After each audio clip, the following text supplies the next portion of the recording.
Alright guys, what is up? Welcome back to the channel, and today I'm doing some repair work on the Jeep. Last video I took out the transfer case on it and I got that repaired. That video actually did pretty good, so I'm going to continue doing just like maintenance stuff on my daily driver Jeep. So got the Subaru pulled out, and actually I just pushed it out and got the Jeep rolled in. So when you crank this thing up for the first time of the day, the starter just hangs up and gets stuck and makes the worst noise for like 30 seconds or more sometimes, depending. And then once it's cranked up for the first time of the day, it goes back to being pretty much like a normal starter, even though the starter always is giving me trouble. Like, I have to hit it at the right time for it to crank my car correctly, or my Jeep, sorry.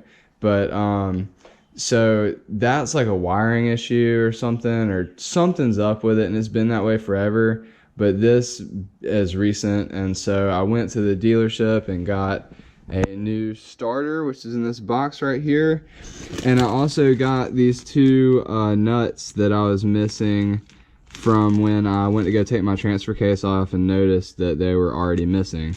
So got those, got this heavy ass starter, and I'm gonna throw that stuff on. Alright guys, so first off, you're gonna want to locate your old starter, and I had to actually pull off this heat shield right here, which I actually kind of mangled up, and I kind of realized that I'm gonna need to probably reuse. Seems like I only have 3 bolts to undo, maybe only 2, and then we should be good to go. So seems pretty simple. I'll probably let's see, this shit's still kind of warm, so I'm gonna let it cool down a little bit more, and then it looks like I undo just a couple of nuts up there for the power and ground, and then we have one little tiny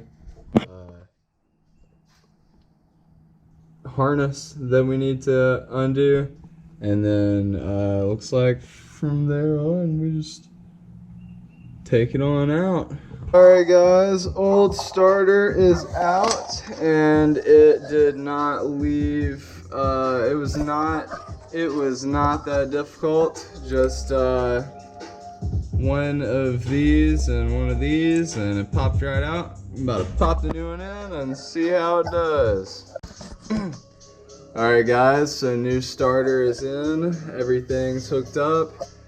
About to put on that heat shield, mangled ass shit back on there, and then we're on to some other shit. Alright, so while I got my battery disconnected while I was doing the starter, I'm replacing the terminal connections because they were pretty shot, and I really like these quick disconnect ones. So when you want to like disconnect your battery for something, you just unscrew this and pop it off. It's super easy. Alright guys, got the new starter on, got some new battery terminal connectors on. Everything's tight, so let's see if this thing will crank up. Let's see if I messed it up or not. Or let's see if it fixed my problem too. Alright.